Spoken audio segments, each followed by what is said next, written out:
The heartbreaking ending of Sylvia Kristel. What happened to Emmanuelle star? Sylvia Kristel was born on 28 September 1952, in Utrecht, the Netherlands. She was the elder daughter of an innkeeper, Jean Nicholas Kristel, and his wife Piet G. Hendrika Lam. Her parents divorced when she was 14 years old, after her father abandoned the family for another woman. Kristel began modeling when she was 17 years old. In 1971, before becoming famous, she took part in an audition for the female lead in the film Last Tango in Paris, 1972. She entered the Miss TV Europe contest in 1973 and won. She spoke Dutch, English, German, and Italian fluently, as well as several other languages to a lesser extent. Kristel gained international attention in 1974 for playing the title character in the softcore film Emmanuelle, which remains one of the most successful French films ever produced. After the success of Emmanuelle, she often played roles that capitalized on that sexually provocative image, most notably starring in an adaptation of Lady Chatterley's Lover, 1981, and a nudity-filled biopic of the World War I spy in Mata Hari, 1985. During the 70s she worked on lesser-known films by prominent French directors, amongst them Claude Chabrol and Roger Vadim, and starred next to Joe D'Alessandro in La Marge, a success at the French box office. In 1977, she was invited to star as Hattie in Louis Malle's drama Pretty Baby, 1978, but the role went to Susan Sarandon, instead. She was friends with Sergio Leone. The director wanted her to play the role of Carol in the movie Once Upon a Time in America, 1984, but the producers did not agree to her participation and told the cast of the famous Hollywood star. Her Emmanuelle typecasting image followed her to the United States, where she played Nicole Mallow, a maid who seduces a teenaged boy in the comedy Private Lessons, 1981.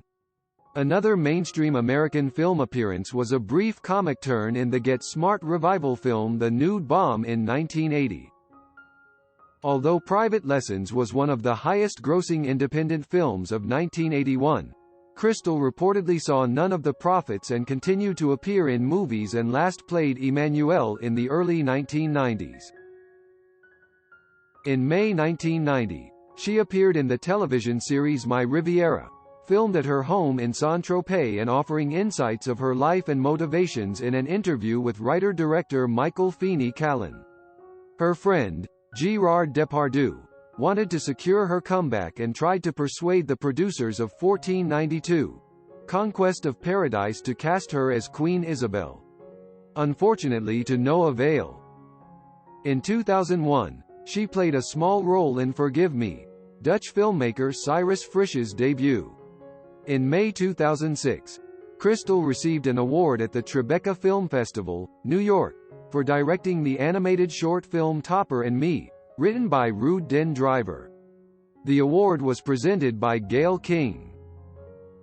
She had her first major relationship with Belgian author Hugo Claus, who was more than 2 decades her senior. Their union produced her only child, a son named Arthur, who was born in 1975. She left her husband for British actor Ian McShane, whom she had met on the set of the film The Fifth Musketeer, 1979.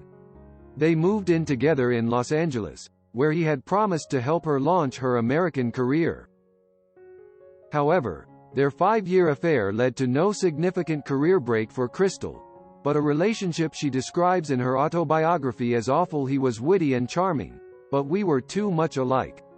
Sylvia Kristel also had a relationship with French singer Michel Polnareff. After McShane, she married twice, first to Alan Turner, an American businessman. That marriage ended after 5 months, and she later married film producer Philippe Blot. She spent a decade with Belgian radio producer Fred de Vries, until his death.